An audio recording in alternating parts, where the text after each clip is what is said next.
Exit poll का number फिलहाल BJP के फेवर में है, लेकिन सियासी फीवर कांग्रेस पर चढ़ चुका है। विपक्ष के नेता एग्जिट पोल को गलत बता रहे हैं और 4 जून को इंडिया गठबंधन की सरकार बना रहे हैं। लेकिन इन सबसे इतर मोदी अपने अगले कार्यकाल की तैयारी शुरू कर चुके हैं। मोदी अगले 100 दिनों का रोड मैप तैयार कर रहे हैं, जिसमें बड़े और चौंकाने वाले फैसले वो लेने वाले हैं। आइए आपको रिपोर्ट दिखाते हैं। स्वागत है भाई, स्वागत है।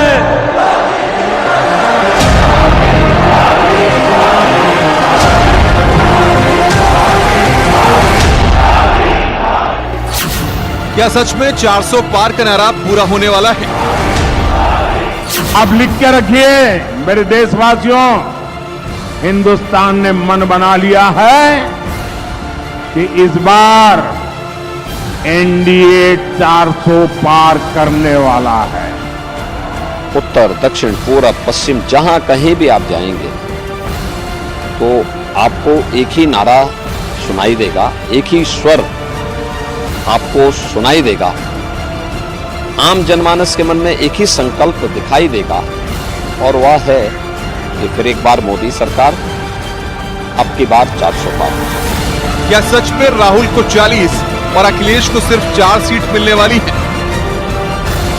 राहुल बाबा, आपकी पार्टी को 40 भी पार करना नहीं है, मेरी बात याद रखो। और अखिलेश बाबू, कितना भी आपके प्रति सहानुभूति से मैं बात करूं, आपका 4 भी पार नहीं होना है, 4 भी। क्योंकि एग्जिट पोल के बाद ही प्रधानमंत्री तीसरे कार्यकाल की तैयारी शुरू कर चुके हैं। अगले 100 दिन के एजेंडे पर मंथन कर चुके हैं। अगले 100 दिन के लिए खाका तैयार हो चुका है। अगले 100 दिनों में कठिन फैसले लिए जाएंगे। सरकार की प्राथमिकता की रूपरेखा तैयार हो चुकी है। जो नंबर मोदी सरकार ने चुनाव से पहले दिए थे, करीब करीब वही नंबर एग्जिट पोल में भी सामने आ रहे हैं। ऐसे में जहां पीएम मोदी अगले 100 दिनों का खाका तैयार कर रहे हैं, तो वहीं इंडिया गठबंधन एक दिन पहले ही 4 जून को लेकर बैठक कर चुका है। इंडिया गठबंधन कम से कम 295 सीटें प्लस 295 से ज्यादा आएंगे, कम तो नहीं आएंगे।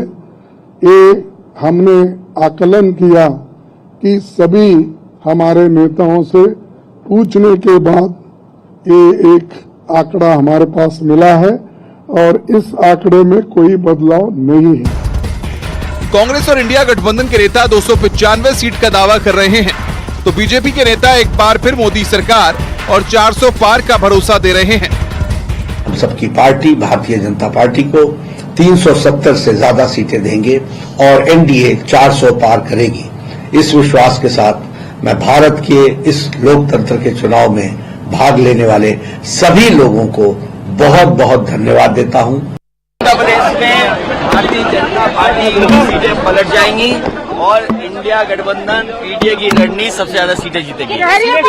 भूचाल आने वाला है। भूचाल नहीं आएगा, भूचाल तो पहले ही था। बेरोजगारी का भूचाल था, महंगाई का भूचाल था, आपकी जीएसटी की मार का भूचाल था, सीबीआई का भूचाल था, ईडी का भूचाल था, इनकम टैक्स का भूचाल था। ये सब भूचाल खत्म हो जाएंगे। क्यूटो में भी चुनाव फंस गया। एक तरफ विपक्ष एग्जिट पोल के आंकड़ों में उलझा है, तो वहीं माना जा रहा है कि देश की राजनीति में 4 जून के बाद कुछ बड़ा होने वाला है, क्योंकि पीएम मोदी ने 2 दिन पहले ही इसके संकेत दे दिए थे। 4 जून के बाद अगले 6 महीने में देश में बहुत बड़ा राजनीतिक भूचाल आने वाला है। ये परिवारवादी पार्टियां अपने आप बिखर जाएगी। नरेंद्र मोदी के बारे में कहा जाता है कि वो बेहद चौंकाने वाले फैसले करते हैं, जबकि नरेंद्र मोदी कहते हैं कि देश जिन फैसलों पर चौंकता है उसके संकेत वो काफी पहले से देना शुरू कर देते हैं। इसलिए अगर मोदी कहते हैं कि अगले 6 महीने में राजनीतिक भूचाल आने वाला है, तो इसे हल्के में नहीं लेना चाहिए, वो भी तब जब एग्जिट पोल के आंकड़े मोदी के पक्ष में हों। Bureau report, news 18। Exit poll के आंकड़े जारी हो चुके हैं, जिसमें एनडीए गठबंधन को एक बार फिर प्रचंड बहुमत मिलता हुआ नजर आ रहा है। वहीं इंडी गठबंधन बहुमत के आंकड़े से काफी दूर नजर आ रहा है। और ऐसे में अब विपक्षी नेता इस एग्जिट पोल को पूरी तरह से खारिज कर रहे हैं। अखिलेश यादव, राहुल गांधी तो यहां तक कह चुके हैं कि एग्जिट पोल महज दिखावा है, क्योंकि 4 जून को इंडिया गठबंधन की सरकार बनने वाली है। आइए आपको यह रिपोर्ट दिखाते हैं।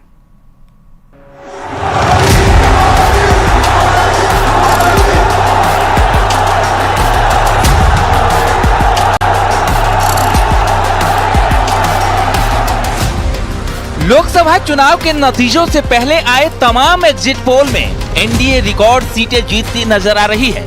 फिर भी विपक्षी नेताओं ने आंखें बंद कर एग्जिट पोल के रुझानों को नकारना शुरू कर दिया है। चाहे राहुल गांधी हो या फिर अखिलेश यादव, सबके सुर एक जैसे हैं।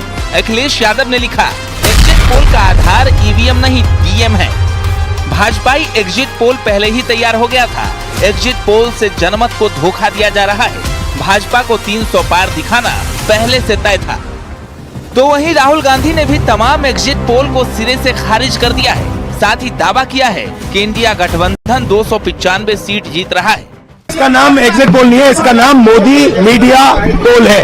ये मोदी जी का पोल है, फैंटेसी पोल है उनका। सर कितनी सीटें आ रही हैं आपके हिसाब से? सिद्धू मूसेवाला का सॉन्ग सुना आपने? 295। आम आदमी पार्टी के विधायक और नई दिल्ली सीट से प्रत्याशी सोमनाथ भारती ने तो यहां तक दावा कर दिया कि नरेंद्र मोदी तीसरी बार प्रधानमंत्री नहीं बनेंगे। सोशल साइट एक्स पर उन्होंने लिखा, अगर नरेंद्र मोदी तीसरी बार प्रधानमंत्री बने तो मैं अपना सिर मुंडवा लूंगा। मेरे शब्दों को लिख कर रख लो। 4 जून को सभी एग्जिट पोल गलत साबित होंगे और मोदी जी तीसरी बार प्रधानमंत्री नहीं बनेंगे। दिल्ली में सभी 7 सीटें इंडिया गठबंधन को मिलेंगी।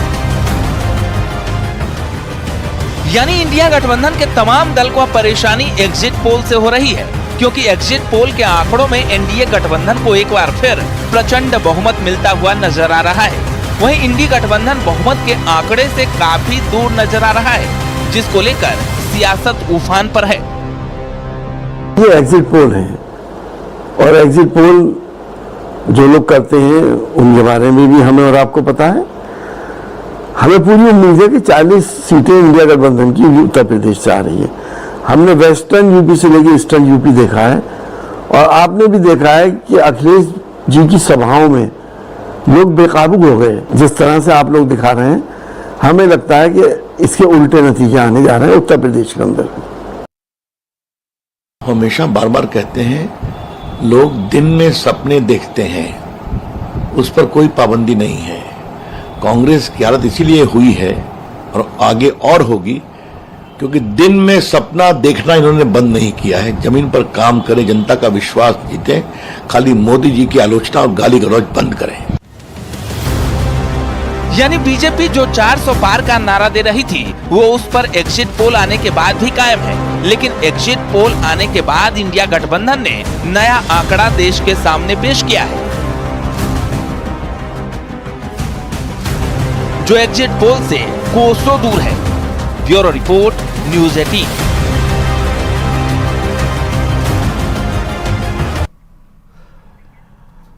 काउंटिंग शुरू होने में बस कुछ ही घंटे रह गए हैं और उससे पहले एग्जिट पोल और ईवीएम को लेकर वार पलटवार शुरू हो गया है और चल रहा है।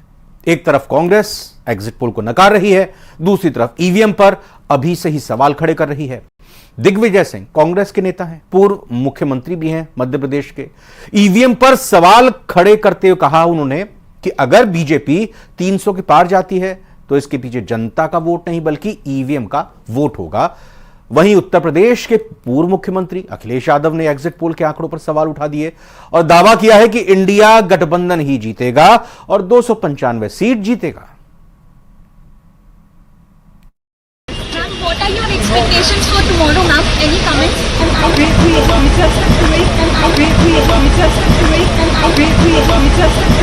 जनता का वोट अगर पड़ा है तो इनको बहुमत नहीं मिल रहा है और जो कांग्रेस पार्टी ने 295 का फिगर दिया है वो सही है। और उसके बाद यदि 300 पार तो वो जनता का वोट नहीं है, वो ईवीएम मशीन का वोट है। हमारा एग्जिट पोल ये कहता है कि सबसे ज्यादा सीटें इंडिया गठबंधन उत्तर प्रदेश में जीतेगा। मैंने अपना इंटरनल भी सर्वे कराया है और वो भी बहुत बढ़ चढ़ के बता रहा है। बिल्कुल सही बात है। लगातार सभी इंडिया गठबंधन दल के नेता, इंडिया गठबंधन के दल ये मांग करते रहे हैं चुनाव आयोग से कि जिस तरह से चुनाव आयोग की विश्वसनीयता पर सवाल खड़े हो रहे हैं, उनकी जिम्मेवारी जवाबदेही बनती है कि निष्पक्ष तरीके से मतगणना का कार्य कराएं और कहीं कोई इसमें गड़बड़ी ना हो, इसका ध्यान रखें। और मतगणना से पहले विपक्ष ने ईवीएम पर सवाल उठाए तो इसका जवाब बीजेपी के मंत्री या कहेंगे सरकार के मंत्री और बीजेपी के नेताओं ने दिया। केंद्रीय मंत्री नित्यानंद राय ने इसे विपक्ष की हार का एक बहाना बताया है। आइए उनको भी सुनते हैं। जब बिल्ली खिसियाती है ना तो खंबा नोचने लगती है।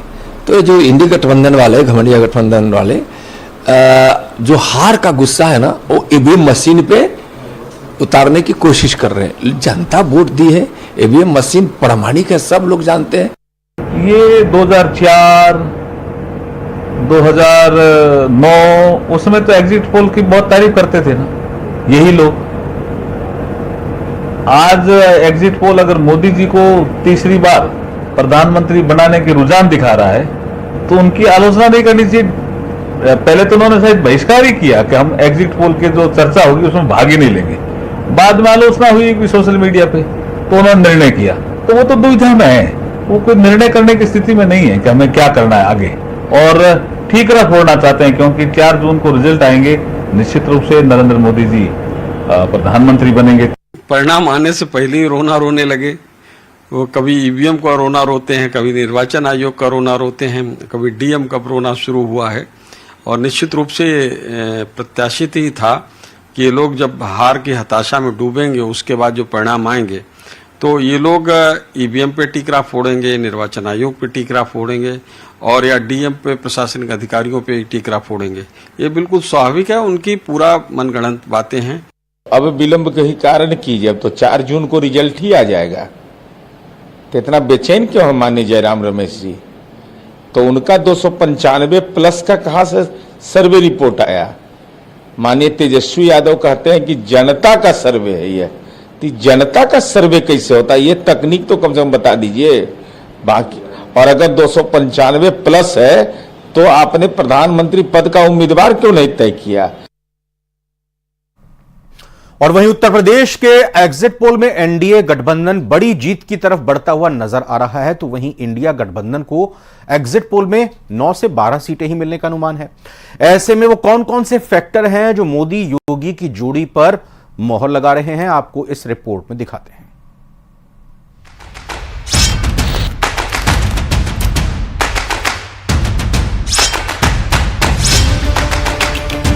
अगर एग्जिट पोल का नंबर परिणाम में बदल जाए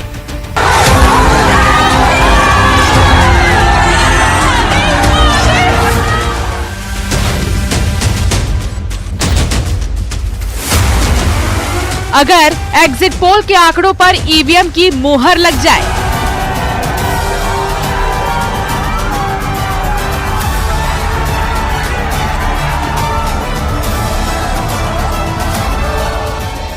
तो एक बार फिर मोदी योगी का जादू उत्तर प्रदेश में हमेशा हमेशा के लिए अजय अमर हो जाएगा। क्योंकि एग्जिट पोल के मुताबिक यूपी में एनडीए को 68 से 71 सीट का अनुमान है। इंडिया गठबंधन को 9 से 12 सीट का अनुमान है। बीएसपी को एक भी सीट नहीं मिलने का अनुमान है। तो पहला और सबसे बड़ा सवाल यही है, मायावती ने विपक्ष का कितना नुकसान किया? मायावती का वोट बैंक कहां शिफ्ट हो रहा है? क्योंकि बीजेपी उत्तर प्रदेश में एग्जिट पोल से बेहतर परिणाम की उम्मीद लगा रही है, तो विपक्ष अब भी एग्जिट पोल को हजम नहीं कर पा रहा है।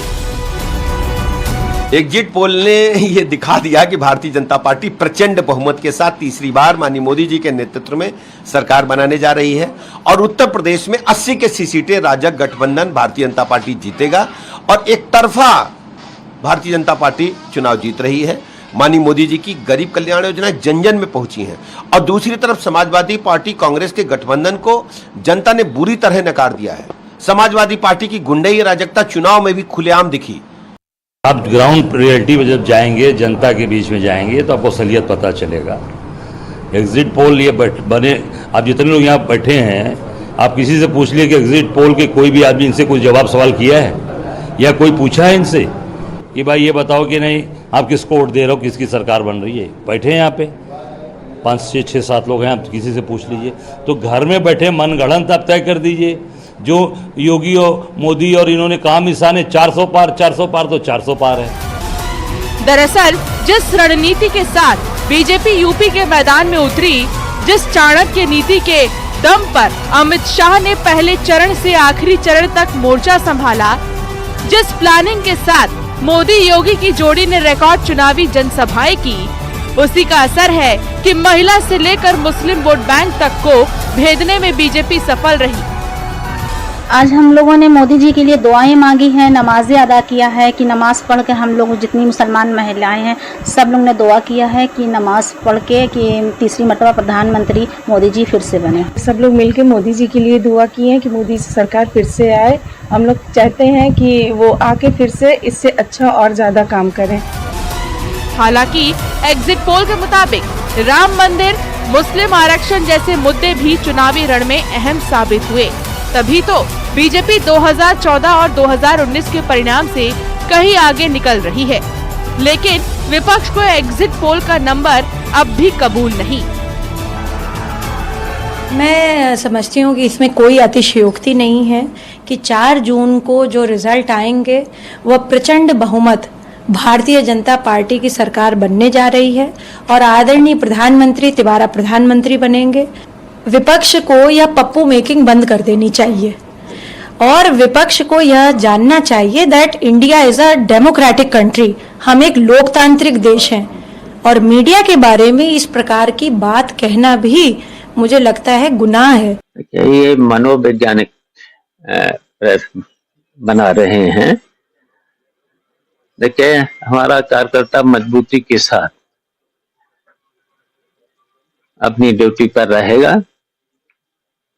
और कहीं पर भी बेईमानी नहीं होने दी जाएगी और एनडीए गठबंधन और समाजवादी पार्टी सरकार बनाएगी। तो क्या यूपी में एक बार फिर मोदी योगी का जादू चल गया? एग्जिट पोल में यूपी में बीजेपी की बड़ी जीत का फैक्टर क्या है? आखिर कैसे एक बार फिर हाथ और साइकिल का साथ कमजोर पड़ने लगा? अब इन सारे सवालों का जवाब 4 जून को मिलेगा। Bureau report, news 18।